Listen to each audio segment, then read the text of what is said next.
भाई तुहानूं एक गल दसां, मेरे जी सियाल साहब नाल गुफ्तगूआं होईयां ने ना,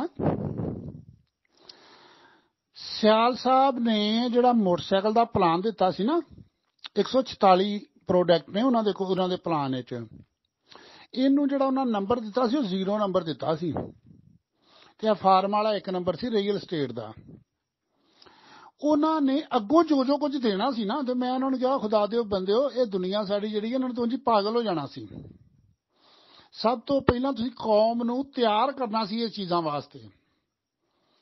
लोग जिन्नी देर तक किसी काम वास्ते ज़हनी तौर पर तैयार ना होना, उन्नी देर तक वो काम नहीं कर सकते।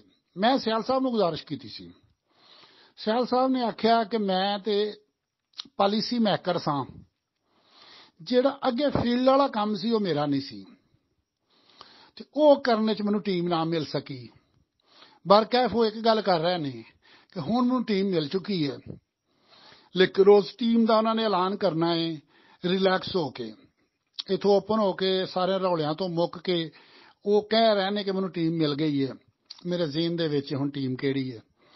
ਉਸ ਟੀਮ ਨੂੰ ਉਹਨਾਂ ਨੇ ਲਾਂਚ ਕਰਨਾ ਹੈ ਤੇ ਇਨਸ਼ਾ ਅੱਲਾਹ ਤਾਲਾ ਫਿਰ ਬਾਹਰ ਆ ਜਾਣੀਆਂ ਨੇ।